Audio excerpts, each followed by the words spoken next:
Hello, this is Barbara Combe, and I'm here at Northwood University, sitting here with Gabriel Benzecry, who is actually new at the stuff, but has been working on modeling various economic models. And one of the very interesting stuff that he has done, he was looking into whether old hypotheses are correct or not. And with modern modeling, one could prove them fails or right. Mm-hmm. So, and one of the interesting things you did, you were looking into The Road to Serfdom by Hayek, which has its 80th anniversary. This actually a couple of weeks ago, It had its 80th anniversary. So how come?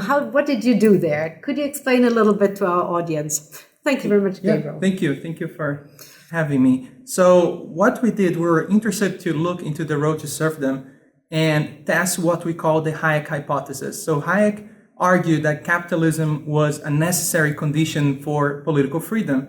Now, was that statement, that hypothesis, correct?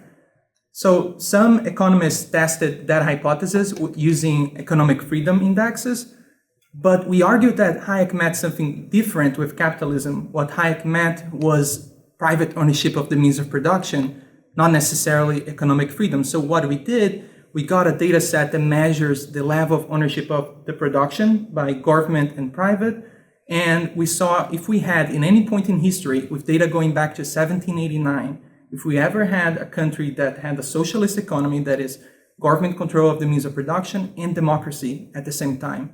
And turns out that we didn't find a single case. Just to be precise, one, Belarus during the breakaway of the Soviet Union. Okay, wow, that is super interesting. So, in other words, Hayek is right, and this is totally approved now. Yes. So historically, if we take in consideration as a historical argument, we never saw in history a socialist country of democracy. That never happened. Because one argument we often see is to mention Scandinavian countries as example of socialist and democracy, but they're not socialist at all. The government ownership of the economy is very low in those countries.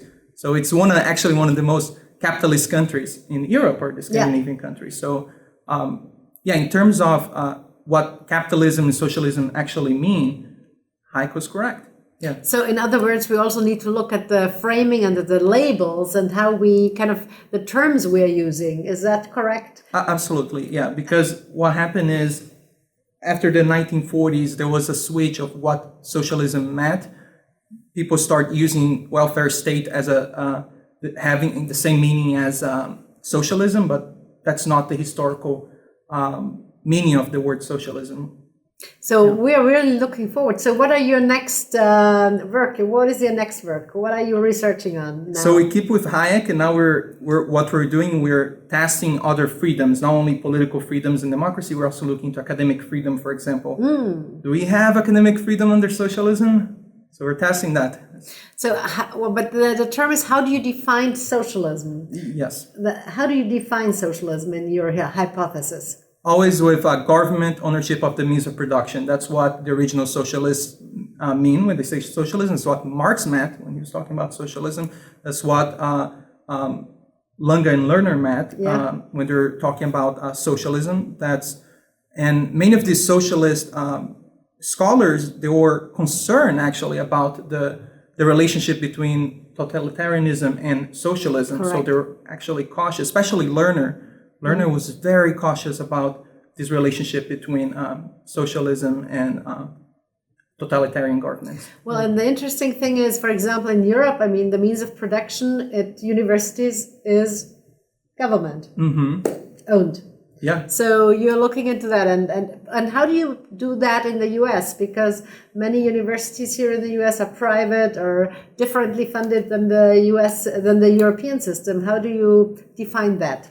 Yeah, so the way we're doing cross-country, so that we're seeing ways that we can measure within a specific country, do a study in the US and look into the state differences and difference between private and public universities. But as of now, as the research stands, we're doing cross-country. So the actual measurement is the overall measurement of the economy instead of only the educational system.